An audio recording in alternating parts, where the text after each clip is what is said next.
Come talk to us. Like a soft one, not a big deal. I think everyone's here. Up front here, stand for the pledge, please. Pledge allegiance To the flag of the United States of America and to the republic for which it stands, one nation, under God, indivisible, with liberty and justice for all. All right, minutes to approve from July.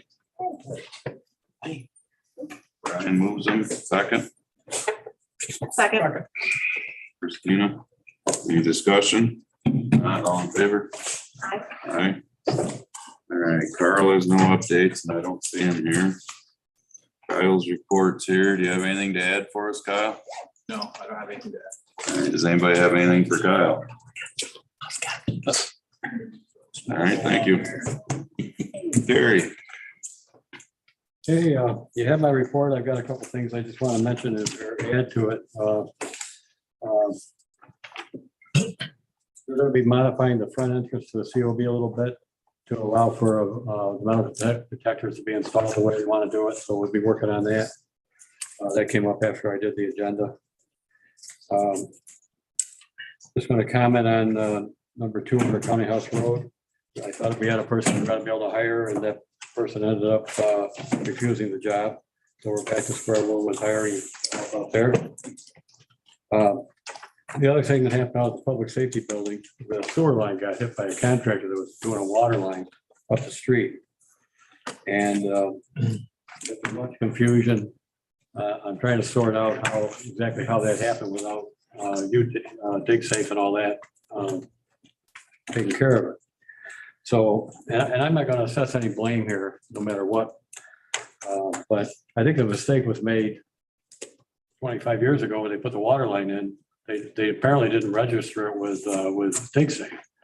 And yeah, DigSafe did call the county, but they call county IT, and county IT has nothing there. So they had no reason to look any further. So the bottom line is they damaged the line. Cayuga County Water and Sewer Authority. I called them right away because they would be the best qualified people to fix it. And they responded. The pipeline company that did the damage actually had their equipment right there. Obviously, that's how they damaged it. And so they actually did the digging and pumping and got everything ready. Water and sewer fixed it, and we had to pump the pit down at the jail once. So basically, the total cost of the whole thing will be Cayuga County Water and Sewer, $1,181. Pipeline company was $2,475, and the pumping the pit was $1,350 for a total of $5,006.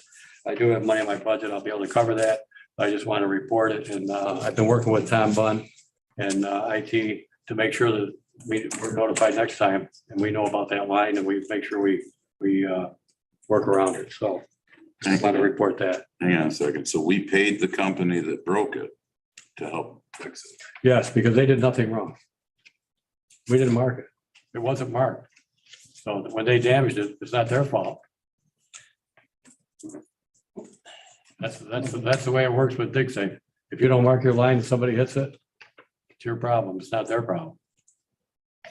I mean, they called in a DigSafe ticket. I've got a copy of the ticket, the whole 9 yards. They did everything right. Andy, but that's been changed now, right? You've worked with IT and Yes, I work with IT, and I'm getting notified on every ticket that even IT gets notified on, so I can double check. That's the only line actually that I know of that we've got off of our property. And right now, they're not doing anything more there, but obviously I don't want this 5 years from now, everybody that's here has forgotten about it and somebody else says, oh yeah, just go ahead. So it was never registered with. It was never registered with, as near as I can tell, it's never been registered. It should have been registered when it was installed. And then, we would have been properly notified, but it wasn't. So. My question. Any other questions or? We got anything for Gary? You want to do your resolution then? Well, yeah, there's a resolution on here. There you go. I saw it the same time you guys did because I don't actually prepare this resolution, but it's a building resolution.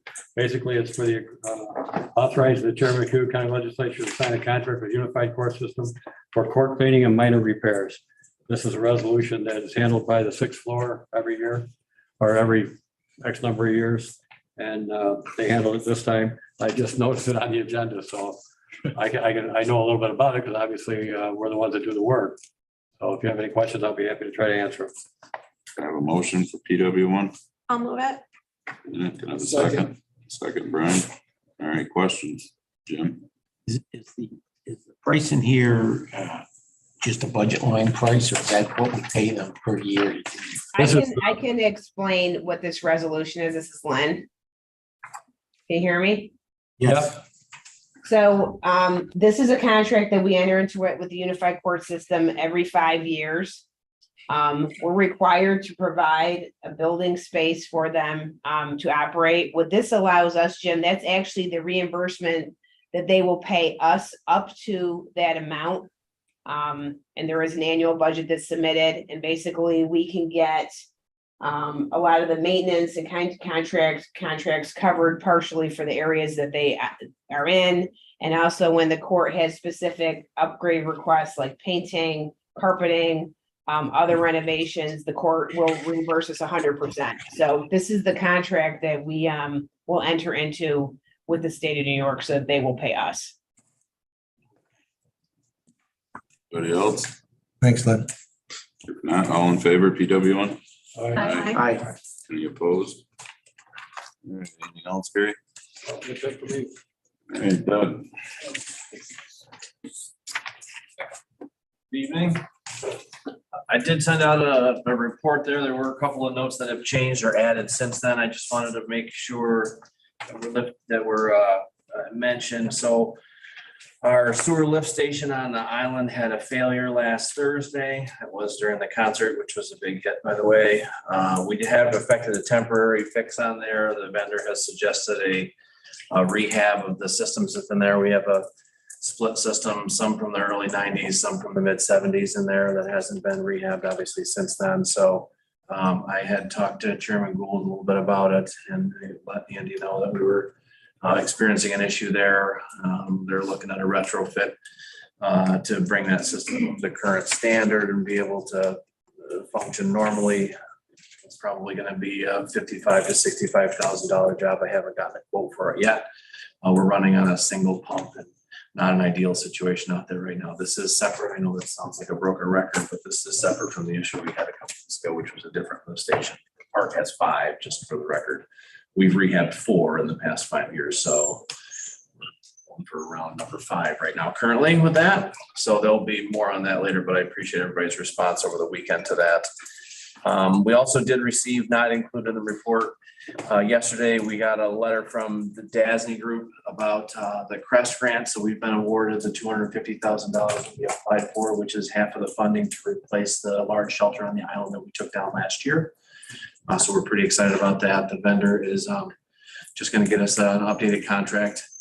They had sent us a preliminary one in June. They just wanted to update the dates and some of those signatories on it, which will then go to the county attorney's office and then we'll move through that process too. So that's really exciting for us. And we thank that Senator May's office for the support in that grant program. That'd be really great to replace that building that we haven't had. Obviously, the second season that we haven't had it. So those are the only things that weren't listed in my report. But if there's any other questions on it. Okay, anything? Yeah, on the Wasco Flats, it says the Blue Way 1.5 mile trail. Is that trail that's marked from like the Wasco Marina back that way down the trail? Where is that? The Blue Way Trail markers we're talking about is on the inlet sides. Oh. From the mouth of the lake all the way up to the bridge. Okay, that's what it is. That's the Blue Way Trail. That's the only Blue Way Trail we're currently establishing, yes. So they named it. It's the same. Yeah, All right, I just wanted to make sure Yep. what we were talking about. Yep. Thank you. Dave? Yeah, Doug, can you update everybody on the Thursday nights, how good that's been going? Yeah, we've been averaging 700 to 800 cars. If you look at our historical average over the years, it's been 2.6, 2.8 people, so we generally tend to average over the season in per car.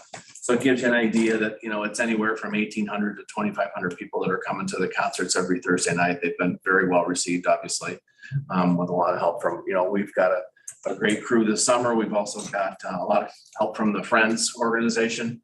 And the community has really come out and supported it, so it's been great. Food truck vendors are selling out. Been a really nice family event, tons of kids, and their families, and We've had some good weather on Thursday. we've gotten very lucky. Yeah. Keep your fingers crossed, we'll keep getting lucky on That's those. right. But yeah, we've had good luck so far, so yeah. they've been- Congratulations. Anybody else for Doug?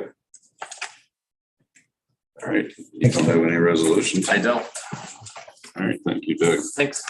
Brian, One thing I'd like to add is, I left off my report, I meant to put in was that I've been working with the Department of Labor to get our openings out there in the public a little more to see if we can get some applicants. It hasn't seemed yet, but hopefully it will.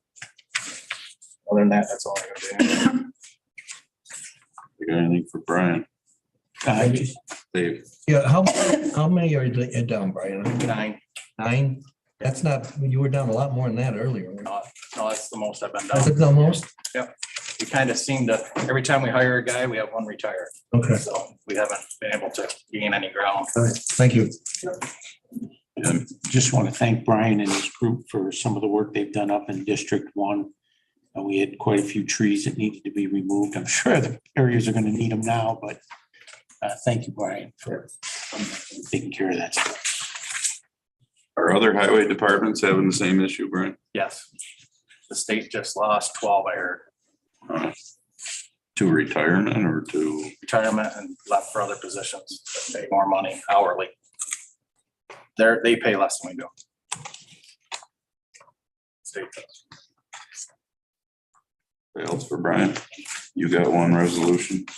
Yes, my resolution is, I talked about a little bit last month about the Steve Lemmy's. Move it, Lucille. Second? All right, discussion. What do you? All right, all in favor of PW two? Aye. Opposed? Andy, think of just one more thing. Can you update us on the motor pool, how that's going, Brian? I know we've been talking about it for over a year now. How is it going? We're still waiting on a garage manager. That's one of my 9 positions. Well, That's why I reached out to the Department of Labor to see if we can tap a different, Right. group of people. thanks. Anything else for us, Brian? Nope. All right, nobody's got anything more for Brian, then. Adjourn. Record. It is a record. Record. He did. I did him some. 12 minutes. 12 minutes. Hey, I can't help it when they don't have, I mean, Doug usually comes with resolutions. All Doug's fault. All right. Yeah, pretty much, well done. Yes, Hans. All right, all in favor? Aye. Hey, Brian. Any opposed? Oh, that was the rest. Yeah, buddy.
quick glance at the attendance, we're all here. Heidi Nightingale and Chris Petrus have both been excused. So we have enough for a quorum. Let's stand for the pledge. I pledge allegiance to the flag of the United States of America and to the republic for which it stands, one nation, under God, indivisible, with liberty and justice for all. Okay. Minutes to approve. Move it. Second. I have a motion and a second. Any discussion on the minutes? Hearing none, all in favor? Aye. Aye. Any opposed? Carried. Appointments. I have one. It's for the Fire Advisory Board. Mr. David Perkins has been appointed to, or hopefully will be appointed to, the Fire Advisory Board. I've known Dave, as long as I've been a fireman, so that's 33 plus years. So, he's a former fire chief from the Aurelius Fire Department. His father was Jim Perkins, who's been involved in fire service for many years. Dave will be a great addition to our Fire Advisory Board. Lynn, since it says 1/1 to 12/31. Yes. Somebody left. Yep. The position was filling it. We have to. I think we just have to make mention of it, and then it's appointed at the full ledge, correct, Dave? I'm sorry, well, I It's for Dave Perkins. It's just gotta go to the full edge. yeah, it's gotta go to the full edge. We just mentioned it here at the. Okay, before I get into resolutions, I do have something I want to bring up before resolutions. We need to do, and I'm sure I'm speaking for other committee members also, but we need to do a little bit better on our resolutions that are brought for the committee. I know sometimes things can't be helped when we get some late resolutions. Seems like tonight we've got at least two that I know of. So we need to do better with that. Reason being is that now that our legal folks are very, very busy with other things other than just doing sixth floor work. They're not always in their office and things get left on their desk for 2-3 days before it gets, seen and taken care of. That's why things get put off the last moment. So please do our best to get resolutions in on time when they're due. It's on the monthly calendar when they're due. So let's put a little bit better effort forward on that. With that being said, I do not see Denise from 911. Mr. Chair, she did ask if I would let you know that she is going to be here. She's just running a little bit late. Okay, well then we'll hold her off till the back end. Next up, I did see Lloyd show up, so assigned counsel, Mr. Lloyd Hoskins. Thank you, Mr. Chairman. Good evening. Received my report. If there's any questions or concerns, we did have the month of July was since we started CAP, our centralized arraignment program back two years ago. Last month, July, was the highest count that we had go through the centralized arraignments. We had 90 arraignments, which is an incredible high number for this county. In my report, I broke it down, how many came from the city, how many came from the justice courts, how many were held, how many were released. Again, hopefully we don't see that number again, but it just goes to show what Brian's up against and what Brittany's up against and what my department's up against. The only other thing I have to add tonight is we were notified, Chairman and I were notified yesterday that Indigent Legal Services has a contract for Cayuga County. It's called distribution number 14. It's a 3-year contract for $262,000, which I intend to use it for many of our complex and complicated cases. So we'll use that up. And That's over the 3 years. over 3 years. It's $87,000 a year. But we'll put that towards reimbursement for some of our complex cases. Is that similar funding? It is. It is. We've gone from distribution number 1, we're up to distribution number 14. So, Got a question over here. Yeah, Lloyd. I mean, I'm assuming we're probably not the only ones whose numbers continue to go up. Is there, I mean, when it gets to the point of astronomical, will the ILS money, what happens if it ever runs out? Or if they ever stop doing it? I think the Harrell Herring settlement money, which is a large portion of our revenue, it was a lawsuit brought by individuals in New York State. I don't see that going away. Some of these distributions might, but they've been pretty solid on their word and their commitment to the counties in terms of reimbursement. You can see our first and second quarter, we just filed the second quarter claim of $205,000. I think their commitment is will be with us for an extended period of time. That's what's scary when you look at what our numbers are and we're small. Yeah. Spread that across the state, and multiply it by astronomical numbers for other places. It is an incredible number. Lloyd, do we have to have a resolution at some point in time to accept that money? Is that a grant?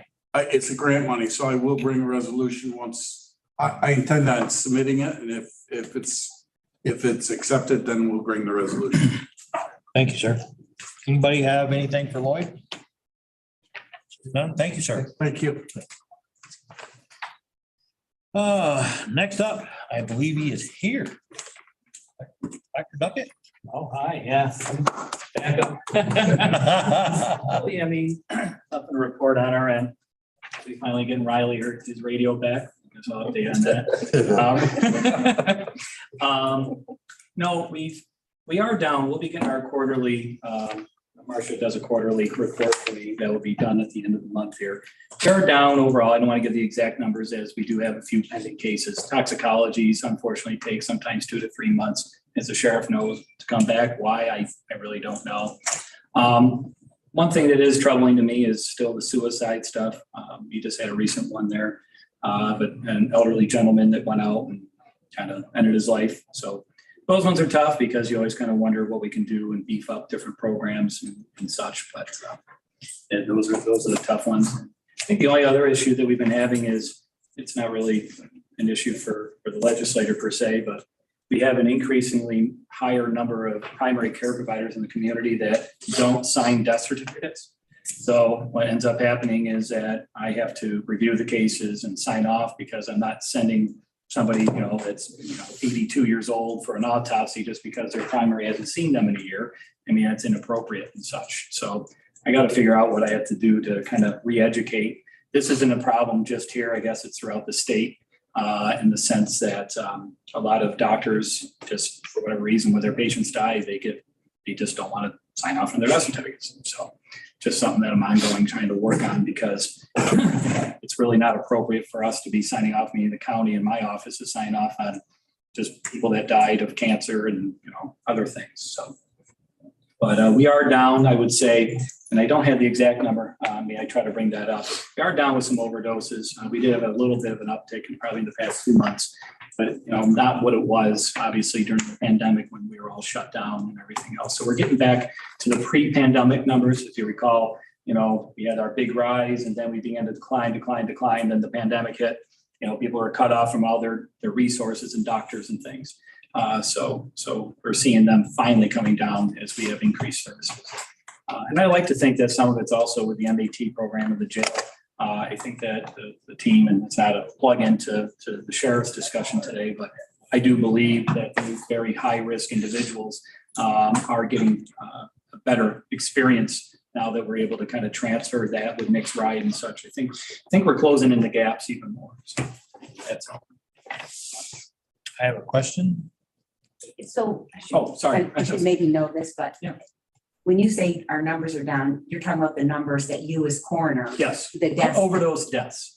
I mean, the big Or thing. unattended deaths? I mean, what you're involved with? The difficult part is, and I have to sort through, I'm getting so many calls for, we can't get a hold of Dr. So-and-so. We can't get this, and the officers and such, I have them call me directly because my team are not physicians. So they, if I can save them going, to Sterling at 2:00 in the morning by saying, yes, I'll sign off on this 92-year-old that passed away with her family at the bedside. I try to do that, but I'm just getting more and more of those calls because these after hours, I mean, the troopers and the sheriff's department and everyone else are trying to contact them. So some of those numbers are thrown into our numbers. So I have to weed out true, coroner cases versus the doctor's not. I guess that's what I'm getting at. The true coroner cases. True coroner cases, yes, are overdoses and even the suicides are down from where they were. I just want to wait to the quarter there because we just have a couple weeks left for that. But because we skyrocketed during the pandemic, if you don't recall, we losing even teenagers on up. I mean, it was really a rough time. But we are down with those numbers. All of our numbers were down. When we had our increase, it was all because of the increase in suicides and overdoses. Yes, okay. Yeah. Brian? Is there a reason that you can hypothesize on why they're not signing the death certificates? The medical legal world is getting very complicated. And a lot of doctors are afraid of being sued. So when somebody dies of theirs, there's some of these younger physicians, especially, I don't sign death certificates. I'm like, well, you do, it's your responsibility. So it's mainly out of fear on a lot of these young docs that just won't. And it's sad because, if I call, I'll use a good example. Dr. Legrette's awesome. I call him at 3 a.m., he's going to call, yep, got it. I see him. He know him, boom, boom, boom. But if I call a younger doc someplace else, I won't say names, but, oh, no, I don't know. I just saw him 3 months ago. It's like, well, he has 7 stents in his heart. He had cancer twice and you don't know how he died. I mean, this is kind of an obvious thing and we're not going to send this individual to autopsy. And it's tough because it's hard on the families too, when the officers are in there, and they have this body in there and the doctor's playing phone tag and him and Han. I mean, usually if a loved one dies, you don't want them in there for 4 hours. You want to get them properly addressed and get to funeral homes and to help them out. So, and I'm trying to re-educate. I've been talking to a few other counties. It's education. It sounds like they can't confirm somebody's dead. Yeah. Well, it's that, and they can't figure out why. Because And they treated them. they don't want it. Let's go. They don't want it. Yeah. Chairman Gould. Doc, the cost of Onondaga County medical exam for autopsies, has that gone up an awful lot? It's gone up. The biggest raise was probably, what was it, maybe 3 years ago. I'm losing track of time because they were not being competitive and they were really the cheapest. They are still cheaper than say Monroe County or whatever else, but not by much anymore. Because in order to recruit a lot of these forensic pathologists, a lot of them are actually relying on locums. Locums are traveling doctors that don't really have a home. They go place to place. These people make an unbelievable amount of money, but they just have an overwhelming amount of people that they cover now that they need more providers. So they're just transferring them down to us. Also, a few years back, they increased it. They put a toxicology on everyone. Before they didn't, but since we saw so many people, it doesn't matter if they're 75 years old or younger, actually using illicit drugs, they began to do toxicologies and threw that into the cost just so we didn't miss any. Because they have found that later on that sometimes oh, wow, we probably should have done a tox on this, and lo and behold, there was something in the system. And some of the stuff they had to send out, a lot of the mollies and things, Utalone, for example, and such is very difficult to pick up, and only special labs do that. There's some more labs trying to get into that, but they're not as effective of actually seeing, the level of what they need to see with this stuff. Thanks, Doc. Andy? So obviously, if somebody, 80, 90 years old dies, it's probably somewhat obvious as to why. But if you're forced to do an autopsy, Adam, who pays for that? If we ever force it, and I can say 100% certain we don't do those cases, as I just sign off, I haven't get the information. But the county pays for them. And if they had to do it, under my watch, that doesn't happen. You have to send it to autopsy. I would have to send it for autopsy to Onondaga County, but even then, they won't do it. Like that doesn't happen here. I can actually say that. The only ones that would have to go is, I mean, if there was somebody that was 80 years old and has never been to a doctor, yes, you can't put old age as the cause of death. So at that point, we need to have something, because what happens 5 years later is that a long lost cousin says, you know, he was murdered or whatever else. So if you don't have any information by New York state law, and an article was at 17 there, you have to have a reason, you have to have a cause of death. If that 80-year-old was last seen 4 years ago, but had 7 stents in their heart, you can say presumed, hypertensive cardiovascular disease, and that's a complete, adequate cause of death. You can't just say old age. Even if they're 100 years old, you can't say old age. That will get kicked back and get investigated. You can't put that. Because hospice signs death certificates. Yes, they do. Yep. That's what I thought. Yeah, hospice will sign. Sometimes they'll have, depending on what the arrangement is, the primary care provider involved with hospice can sign, but it's really dependent on kind of the programs. Different counties are different for that too. Because you have to call them. When my father passed 2 years ago, we had to call them first. Yep.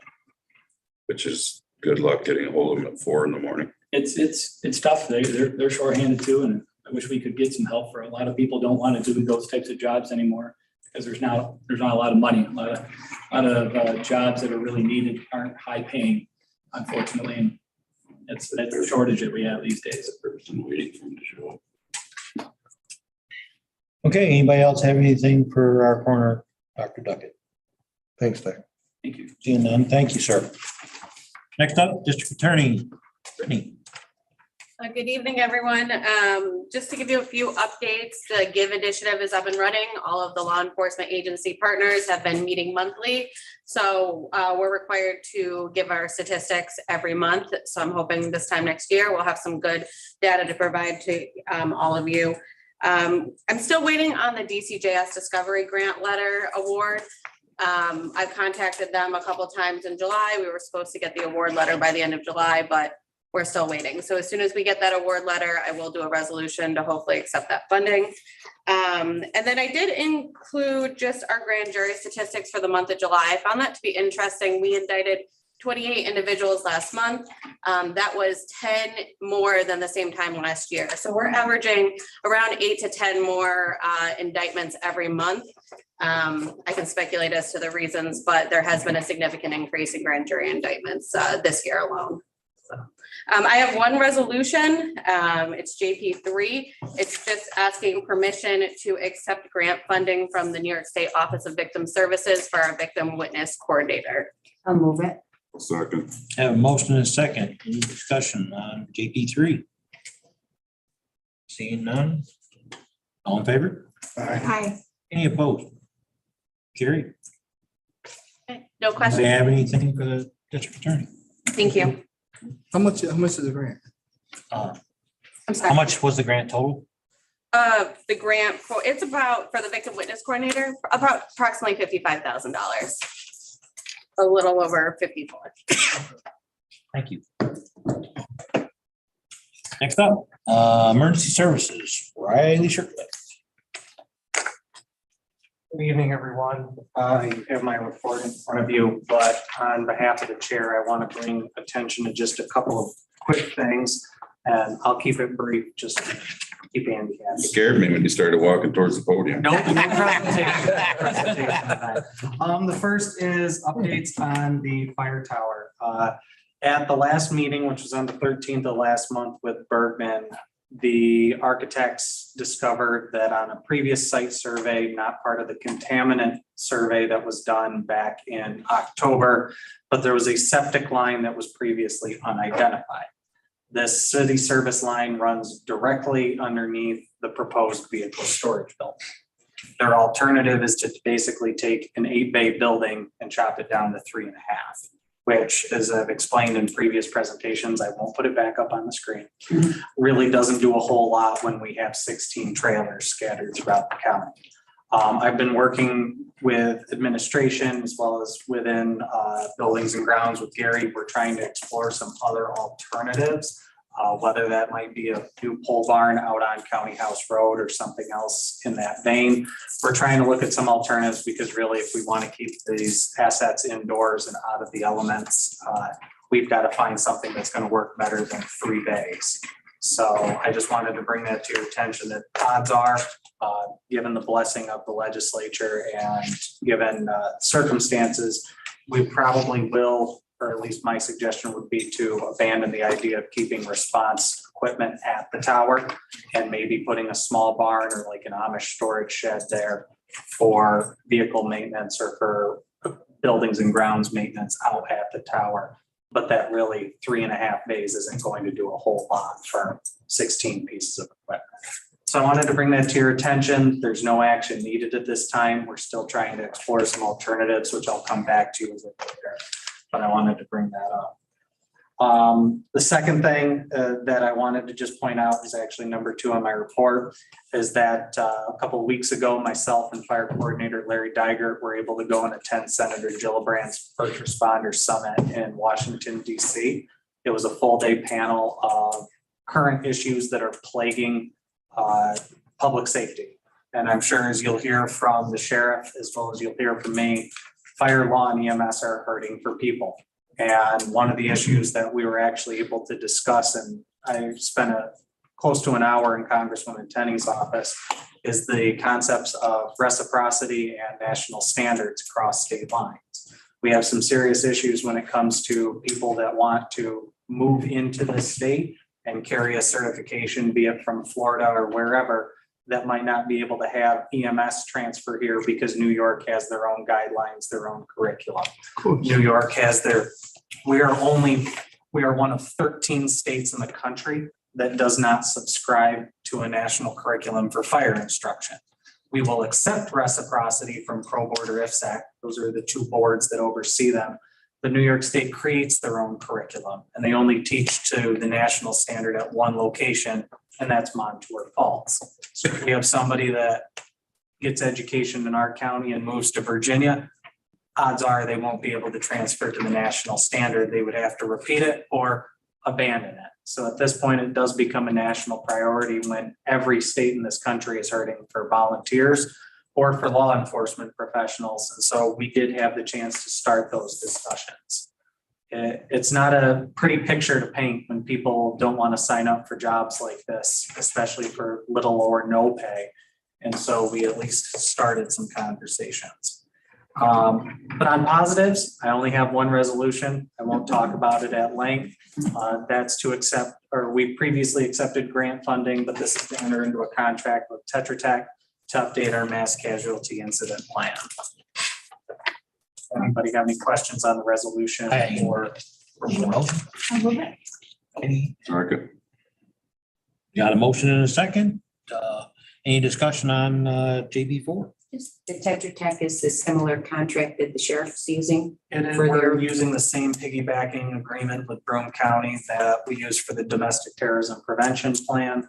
And we have the grant funding, we need to spend it, and MCI has not been updated since 2001. Andy has a question. So it's not necessarily on this, it's what you were just discussing. What's the difference between New York's training and training that's going on? I mean, it sounds like the Regents exam, especially because we have Regents, but yeah, colleges don't even look at Regents anymore. It comes back to NFPA, National Fire Protection Association, which is truthfully more of a set of guidelines. New York tends to teach it the most recent edition, whereas the national standard might be at the 5th compared to the 6th edition. So they're about a year or 2 behind. Really, the content that changes within those books, within those guidelines is minimal, especially when at the end of the day, whether volunteer or career, you're doing the same job, whether you're in California or New York. And having been through the experience personally, I retook Firefighter 1 in Alaska 10 years after I took it for the first time in this county, because Alaska would not recognize New York's standard, but they would recognize an instructor certification that was national. So it works on the inverse. National might be able to come here, it might not be able to. But when we get somebody that comes in the door that might have Firefighter 2 from West Virginia and be told, hold up, you can't exactly do anything with your hometown department, that's a problem. And so that's why we're trying to start the ball with some of these conversations. Jim? Just a statement on that. So being part of the New York State Building Code Officials Conference 15 years ago, I represented Central New York on the same situation. We finally got the state to go to a standard set of building codes that all building code officials could work to in the state. We're still kind of working on that cross certification where people come from another state that they could be accepted into as a building code official without going through all of the New York State classes, which can take up to 5 weeks of classes, and people just don't have time to take off during the day. So I wish you the best on that, and you should keep fighting for it. We're still fighting for it in code enforcement, that there's some, it's like your driver's license. Most states, your driver's license accepted at another state. There's still a handful of holdouts. Same with these things. So I hope that goes well for you. And there's plenty of ways we can get into the We weeds, should but support- protocol and equivalency exams could still be included. But the idea of having to completely go through Exactly. an entire career's worth of courses is backwards, especially when we're desperate for people in a lot of ways. Did you need to still call a vote on Yes. the resolution? Yeah, we, Motion in a second. we do. And then we segued. Yep. I got any other questions on or discussion on JP4? Hearing none, all in favor? Aye. Any opposed? Carried. Anybody else have anything for Riley? Thank you all. Good job. Thank you, Riley. Appreciate it. Next up is probation, and I see Jay on the computer. Jay, you're up, sir. Thank you. Good evening, everyone. Any questions regarding my report? I have a number of resolutions, so it kind of fast track through this. If anybody has any questions about my report, I'd be happy to answer them. One thing I would like to add, just to kind of piggyback on a comment Dr. Duckett made about COVID. Since Friday, 2 probation department employees have tested positive. So the summer uptick that we've been hearing about, at least as far as probation is concerned, is real. They're both fine and they're following protocol. But it was kind of an unexpected incident that all of a sudden 2 people have COVID. So it's still there or here. Anybody have anything for Jay before we start his resolutions? Jay, just a reminder, JP8 has been pulled, and I believe you're aware of that, sir. I am, Chairman, understood. No issues with that whatsoever. All right, JP5. All right, JP5, as I've previously advised committee, I intend to retire at the beginning of December. So at the request of HR, I had to prepare my own resolution to replace myself. So, that's what this one is. I need a motion on JP5. Move it. I have a motion. I need a second. I'll second. I have a second. Any discussion? Hearing none, all in favor? Aye. Any opposed? Carried. JP6, sir. JP6, unfortunately, we had a probation officer resign to lateral to another probation department in the region. So this resolution is simply to fill that vacancy.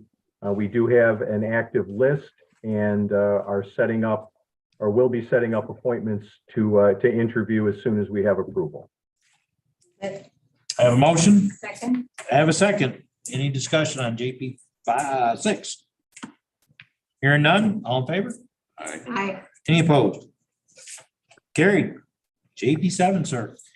JP7, similar situation. We had a senior typist who unfortunately had only been with the department about 4 months, resign after having a lengthy search through much of 2022. It's not happy news to have that position vacant again already, but nonetheless, we are seeking permission to fill that position. Motion. Move it. Have a, need a second? Second. I have a motion and a second. Any discussion? Question. Andy has a question. Well, it's not necessarily for Jay, but I don't know, I thought we did away with that title. Or was that just for a different department? I think it was different. So the because- title still This exists. It's- converted clerk to senior clerk, I think you're thinking of, or something like that. Well, I can't remember what it was, but there was a typist. Yes, clerk was another. It was a typist. part, I thought- Jay, just a quick question, was that one a part-time typist that we moved to a full-time typist, or am I mistaken on that? That was the position that was used for the ignition interlock device conditional discharge monitor that was moved from the stop DWI office into probation. And we made him a senior typist, correct? No, it's a part-time clerk. The probation department has 2 senior typist positions. We've had them for years. They're part of our standard complement of staff. Okay. That's fine. I just Yep. was confused because I mean, that is an old antiquated title typist, so I mean, have you looked at having the job re-looked at for? We have looked at having the specifications updated. It currently reflects what the practice is in the department. And again, this is a position that the body approved to be filled just last November. Yep, I remember. Yeah, it's been looked at and it's been updated. It is sort of an antiquated title, but it reflects modern practice and skills. Okay, any other discussion on JP 7? Seeing none, all in favor? Aye. Any opposed? Carry. Anybody else have anything for Jay while he was here? Trish, go ahead. Does we have one more in the back or, oh, it's full. It was pulled. Hey Jay, I was just looking at your space needs that you detailed in your report, and I was curious if there's discussion around, is that part of what we're looking at overall for the county building committee? Is there someone looking at that? Yeah, yep, there is. We just had a meeting this morning, the building committee, smaller committee. Just had a meeting this morning with Bergman. So all these departments are being discussed still. So Nothing's been potentially finalized. That's, Yeah, nothing's been finalized. okay, We'll let you know when we hope it is and bring it to the ledge. great.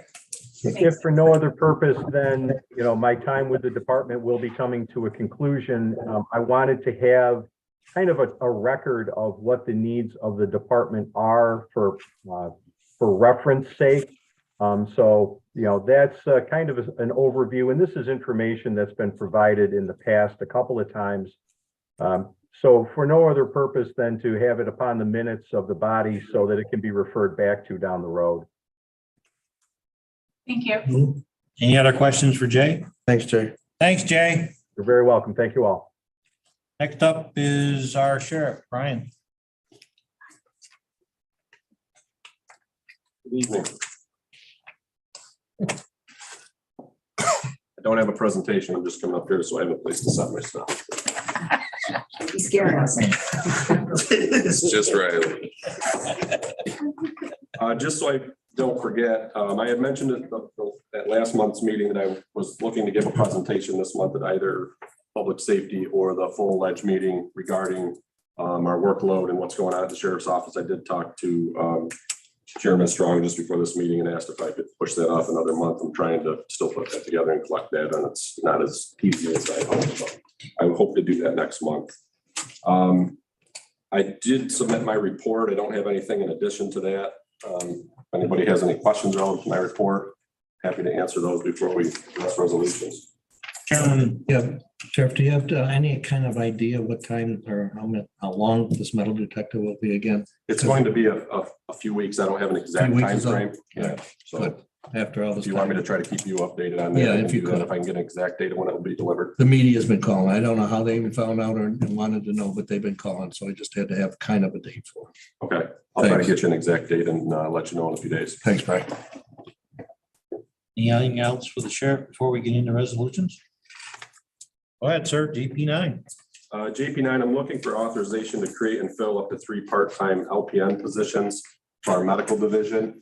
The reason I'm asking for this is we've had trouble recruiting part-time RNs. We haven't had really any apply in the past, but we do have 2 LPNs who have expressed interest in a part-time position, passing medications or whatever we might be able to give them to do if we were able to create those positions.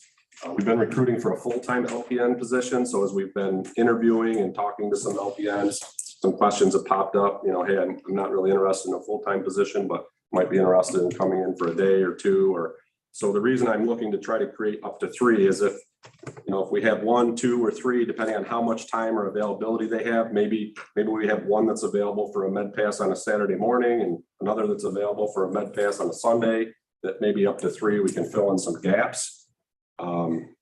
We do have money in our budget for nursing coverage, whether it be RN or LPN. So I'm just looking for, some options depending on what's out there and people interested in filling some of these gaps for us. Move it for discussion. A second. I have a motion and a second for discussion. Go ahead, Andy.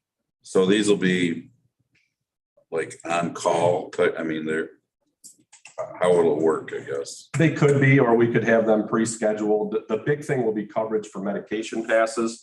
We have 2 medication passes at the jail every day, plus our medication assisted treatment program every morning, where those, I think we have 35 roughly incarcerated individuals on MAT right now that get that every day on top of the 2 med passes morning and night. So we could have it lined up that maybe somebody works every Saturday morning, or they give us their availability, or they could be on call. Maybe we would reach out to them if there was a vacation or somebody was out to see if they could, provide some additional coverage.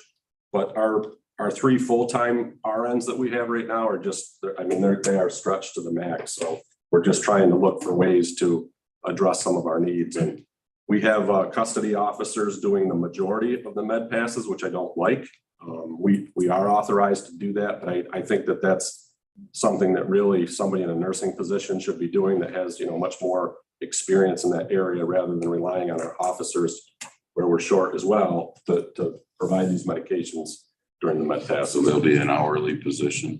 It would be. Obviously, there would be no benefits or retirement. It would just be a part-time position as they're available. Sure, if I may. They're more of, I would call in the nursing community, per diem shifts.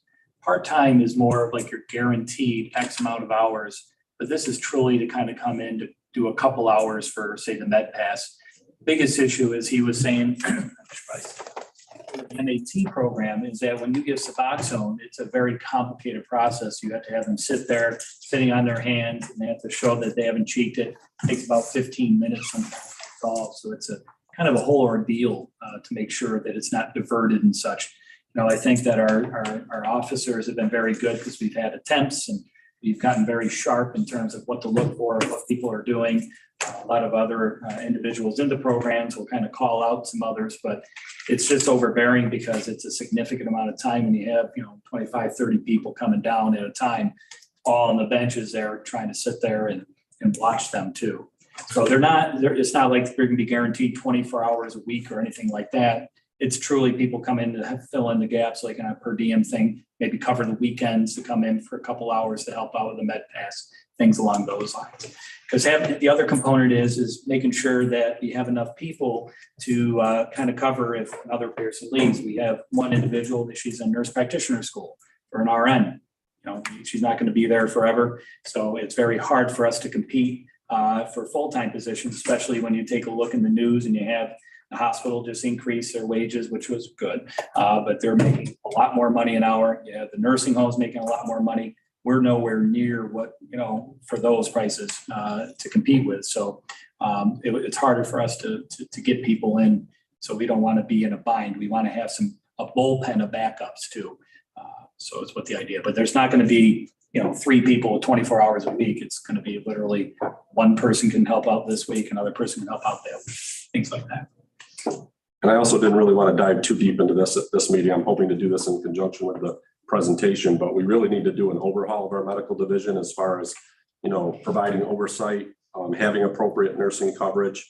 I think that there's some ideas of some things that we can do that'll be more cost effective than things that are being done in other counties. I know a lot of other counties are shifting to privatizing their whole medical divisions and mental health services by going with private firms. I don't think that's the answer cost wise. And I also think, as far as the type of care that we would deliver, I don't think it's the best thing, but I think that we can do things much more fiscally responsibly here by, looking at how we do this, maybe partnering with an entity that is here in our community, but more, I want to bring that to the legislature moving forward. And we've got to provide a certain level of care. There's an expectation for the level of care that we'll provide. And there's a lot of liability in that corner of the public safety building. We've got to make sure that we're providing the services that we're mandated to provide. And I think we need to do more to do that. For the doctor, I have been discussing that, and we have some options and some things that we want to bring to the legislature along with our presentation here moving forward. Any other discussion on JP 9? Hearing none, all in favor? Hi. Any opposed? Carried. JP 10, sir. Yep, the registered nurse part-time positions, we did create 3 of these when we were down and had an emergency situation. I'm only asking to fill up to 2 because I did have one NRN reach out to me looking for some part-time work if it's available. So I wanted to renew this resolution to do that if she looks like a viable candidate. And again, I'm not looking to fill all of these positions if we approve them. It's just, plugging in the gap. So if we need an RN to come provide some RN coverage, we'll utilize that individual, but I'm not necessarily going to do that unless that's absolutely needed. I just need the approval to bring that person on if we need them and they're available. Move it. Have a motion. Second. Have a second. Any discussion on JP 10? Hearing none, all in favor? Aye. Any opposed? Carried. JP 11, sir. JP 11 and JP 12 are relative to our MAT program. So Crouse Health of Syracuse and Farnham Family Services, which is expected to open at the end of August here in Auburn. They do have methadone programs. So with our mandated MAT program at the jail, we do need to provide methadone. The doctor can speak to this better than I can, but we have had the program up since October. Crouse has been working with us, providing the methadone and helping us in that area, but we need to formalize a contract with them. And I want to formalize a contract with Farnham because they'll be right here in our backyard, but they would assist obviously with providing the methadone. We would need to purchase it from them, which we already are with Crouse. And they would also assist with the induction process and then any potential maintenance, which, the doctor would have to speak to any specific questions about, methadone administration, but we just need to make sure we have a formal contract with them. Both entities would be billing us at the Medicaid rates for, any services they provide for induction or anything above and beyond that and for the methadone. I make a motion to bundle 11 and 12. I have a motion to bundle 11 and 12. I'll need a second. I'll second that. Anybody have any discussion on JP 11 and JP 12? I have a quick question, sir. Is that mandated by the state for the methadone for the facility, the jail? It is. We do have to offer that as part of our MAT program. So we do have, I think we have currently 5 people on it or so. We have more than that. A lot more people are actually going to methadone, which is actually surprising to me. So it is mandated. We do have to provide that. So we do have to have, obviously a source for that. And these two entities are local. We can use them as providers. I will add too quickly that you may remember the $100,000 from OASIS that is being held by mental health. We utilize that funding for the prescriptions for MAT. We can utilize it for this methadone. We're also utilizing it to cover some of the costs associated with the full-time LPN. It's not enough to cover the cost of this entire program, but we can certainly bill up to $100,000 to this grant and utilize that funding from OASIS to cover, as much of this as we can. But it's growing to a point where our costs are going to be more this year than what we're getting from the $100,000 grant from OASIS. You had told us, if I'm not mistaken, that as far as rolling out the MAT program, methadone was the last link that you weren't able to provide until this came through. Is that? Initially, we weren't established with a provider, but we were required to provide that right from the start. Crouse has been great And helping now us you're with just that. formalizing it with contracts. Yep. Correct. Yep, that's Yeah. all. I mean, we Okay. tried to get a waiver because at first, but the state wouldn't let us. They said you had to offer it from day one. And Kraus, our nurses and teams, they did a great job of helping us build that relationship down there. And the population gets on it because they request that you know they had a drug issue when they were incarcerated. Can I refer you to the doctor? Yeah. That would be a good question for the So, doctor you know, to answer. the one thing that's been great is that when the state came in, as everyone knows, not to go crazy, but they wanted everybody that had substance use disorders, particularly opioid use disorder, to be offered all three forms of MAT. Now, Trexel. You know that because you evaluate them on. Yes, we do a full, we have a full approved, we got raging reviews, like they were saying that we were doing a great job, and they really did. Very impressed with our program, the Commission of Corrections. But the biggest issue that we've been seeing is that we have a high recidivism rate. A lot of people on these very high doses of buprenorphine. Because Suboxone was kind of the big push. I mean, that was their big thing. But more and more people coming in, and it's recently in the past 2-3 months, I'm not doing well with buprenorphine. When I get out, I'm gonna end up selling it. It's clearly not helping me. You know, there's no strings attached. I can just make a phone call and get it. Methadone has given a lot of folks structures, and I will say the folks so far, knock on wood, that we have induced on methadone haven't come back. Haven't come back and been Haven't come back to the rearrested, jail. you mean? They'll come down to, being rearrested. Being rearrested. The ones that have come in on it for other things, I can't say, but the ones that we were induced, maybe switched them from Suboxone or they requested to be on methadone so far, and this is since we just started in October, hasn't been recidivism. And that's the purpose of doing it while they're incarcerated, Yep. so they don't get rearrested and okay. And it's a challenge because a lot of earlier studies show that, you know, you didn't really see a change in recidivism with MAT programs. Even Cochrane Libraries said that in 2014. But now, you know, I think the missing link, I really believe, are the peer advocates that we have down in the jail that are really working with these folks and talking to individuals on a level that even, you know, that I can't, the sheriff can't talk to them. I think they're really helping them when they kind of transition out too. And that you're making those referrals to peers 100%. at the time of their discharge or. Yep. But methadone. It's all part of the program. Yep. The state mandated that there be therapy and peers within the facility, and Nick's Ride and Liberty Resources has been helping us They're with doing that. great. Yeah. Awesome. Any other discussion on JP 11 and JP 12? Hearing none. All in favor? Aye. Any opposed? Hearing none, carried. JP 13, sir. JP 13 is the resolution that came through this committee last month, but we did end up pulling it.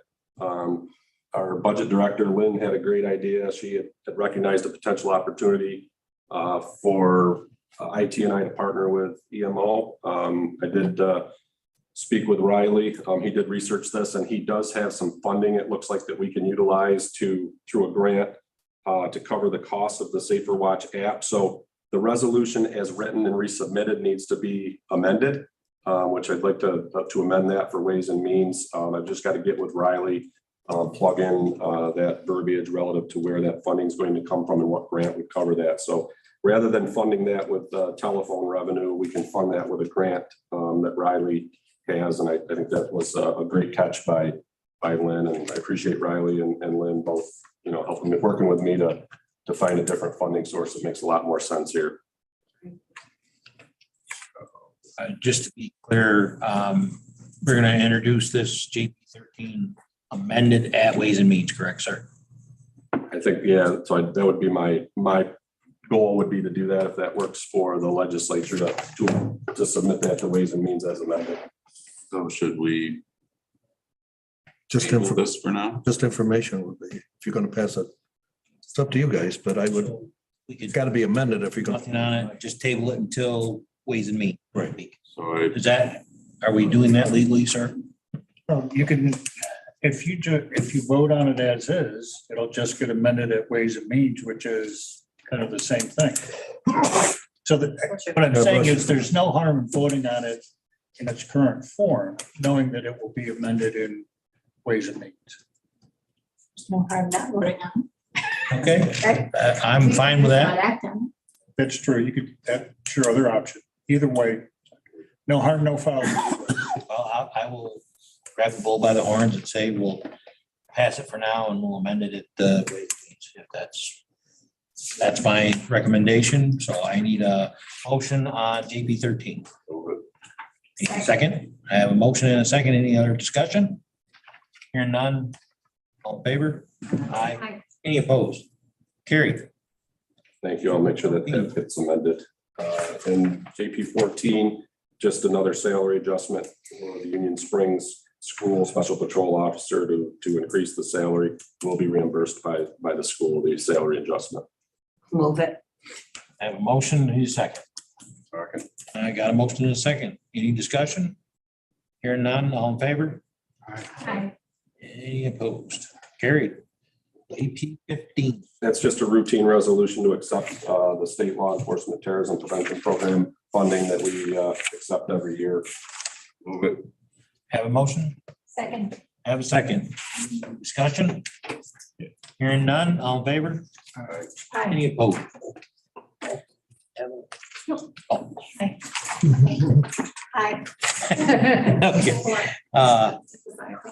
Carried.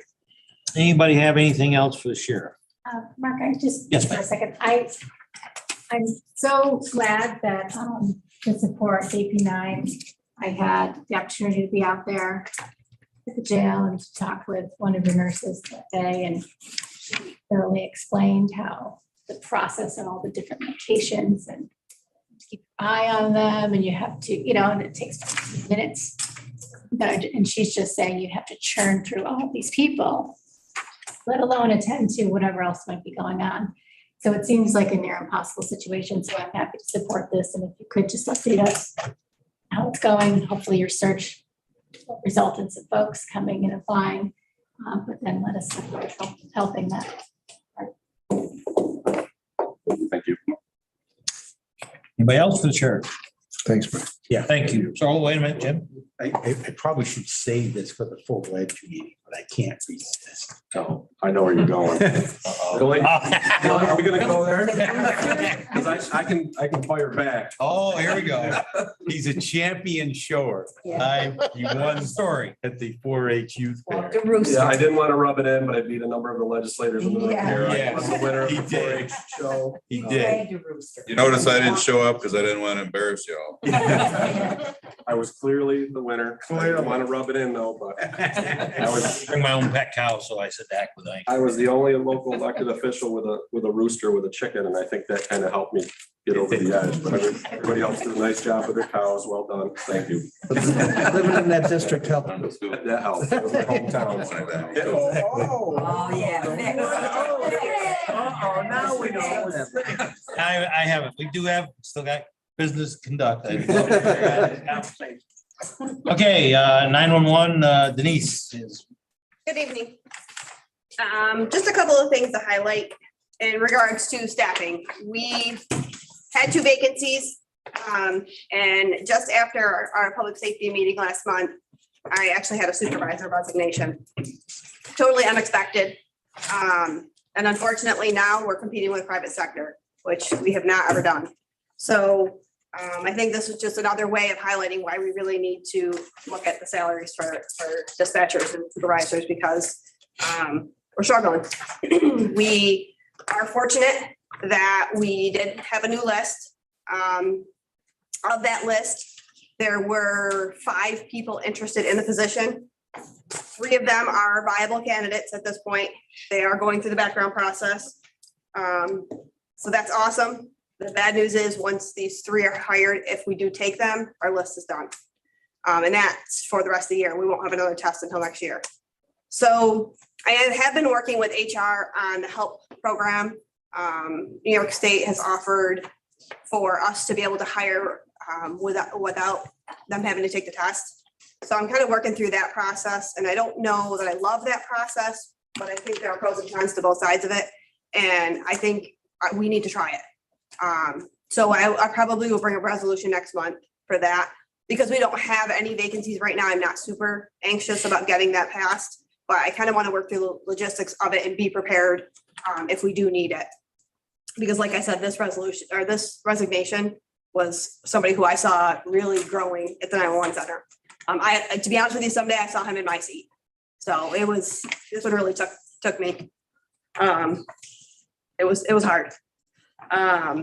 So I do have some resolutions to fill some positions as a result of those resignations. He is willing to stay part-time, so you'll see a resolution for that as well. And then in regards to the communication system, that Motorola refresh that I've been talking about is coming out 2 weeks, so it'll start August 21st. It's kind of a 2-week process. They do all of the kind of logistics in the first week, and then all of the on-site updates are done the last week of August. That's kind of our big refresh every 2 years of the consoles and the core. So I have JP1, which is to fill the vacant supervisor and backfill the dispatcher if we are able to promote within. Move it. Motion, I need a second. Second. Have a motion and a second. Any discussion on JP1? Hearing none, all in favor? Aye. Any opposed? Carried. JP2. Is to fill a vacant part-time position. Move it. Have a motion, need a second. A motion and a second. Any discussion? Andy, go ahead. So Denise, you said this person would still be willing to work? He's gonna work part-time, because that's essentially like Adam was talking about per diem. They kind of pick up hours when it's convenient for them.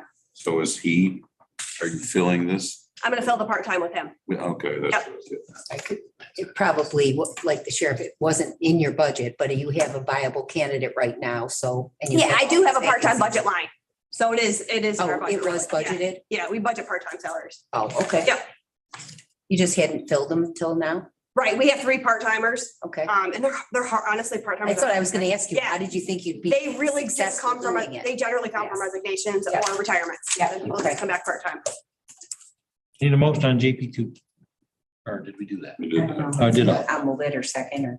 I already moved it second. Yeah. We need a vote on it. Need a vote, all in favor? Aye. Any opposed? Carried. Then I have JP 16, Yep, that's next.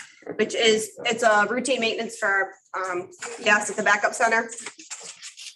This will be our last annual, maintenance contract on this unit because it's coming on the life.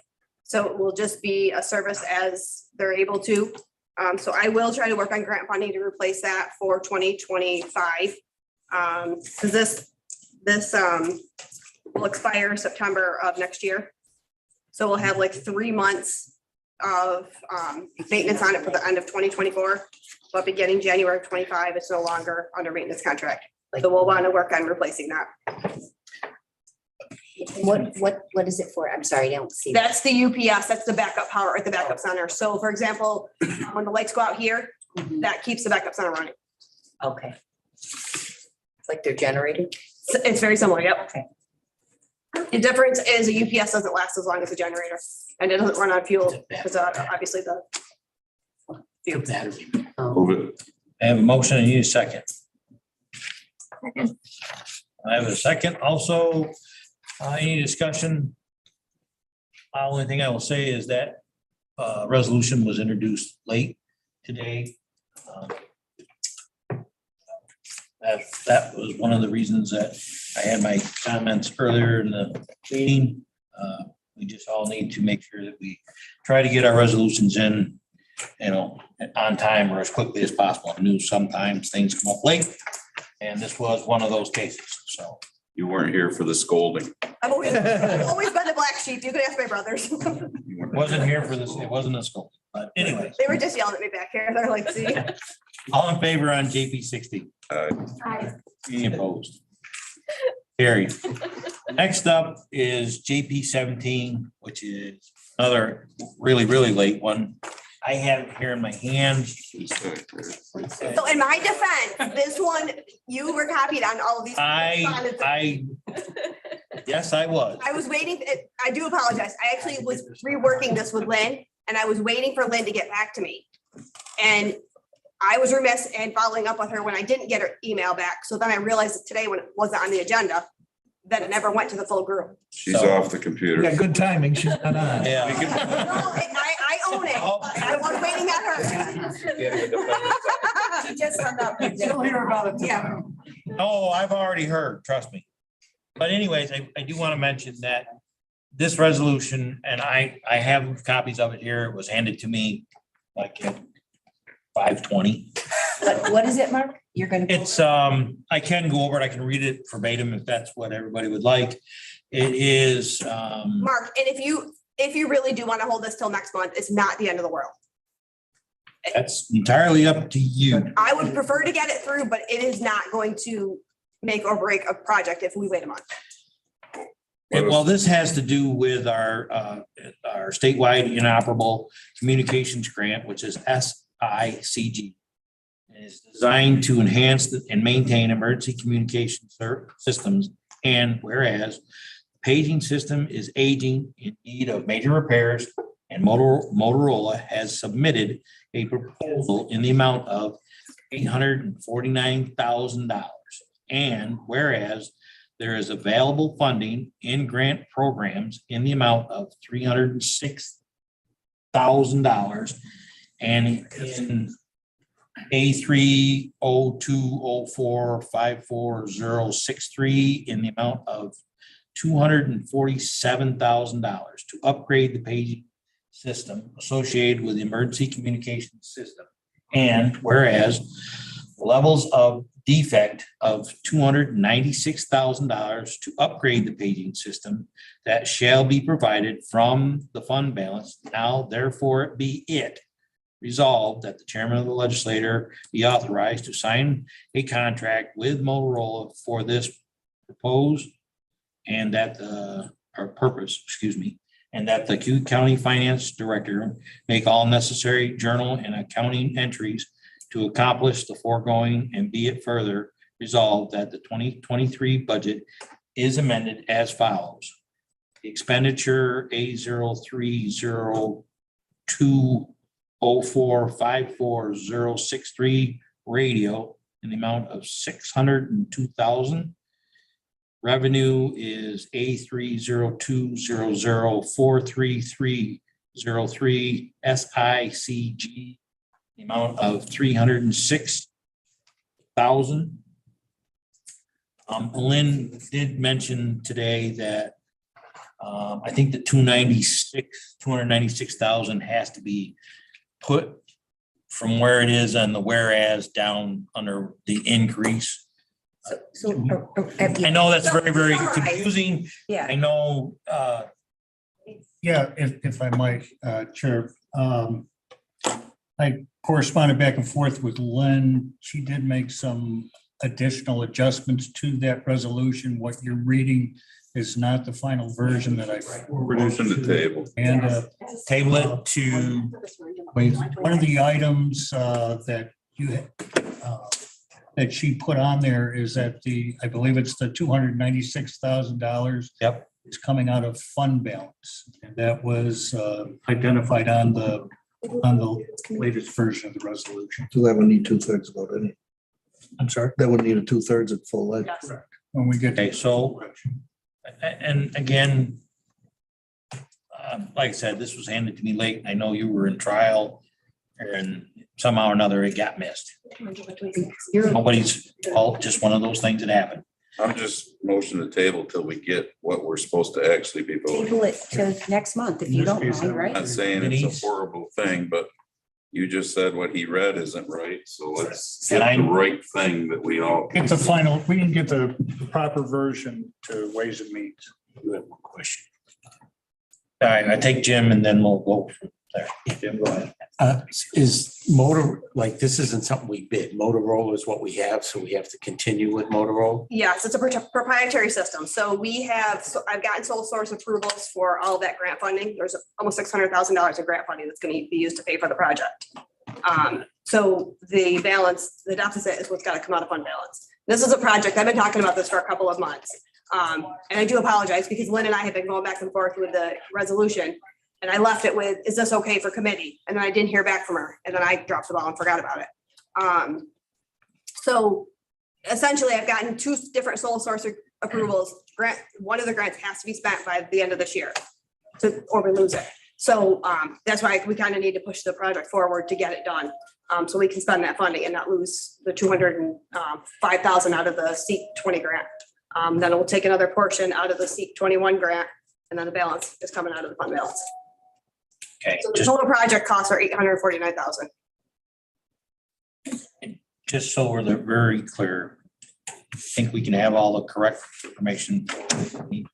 I'll have it for Ways and So I would entertain a motion to table this until Ways and Means.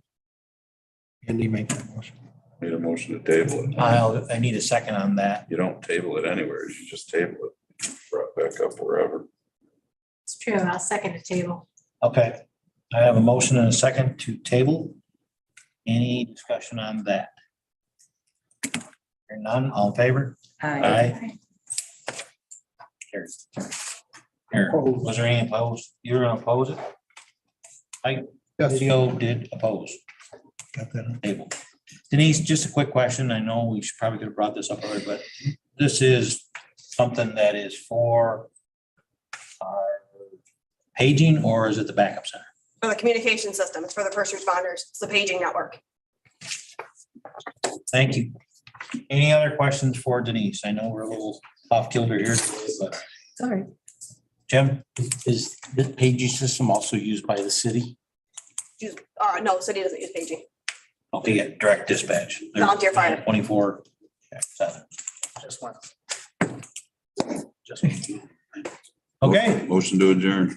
I have a motion. Second. I have a second. I don't. You're disappearing. Favor. Aye. Thanks for seeing that.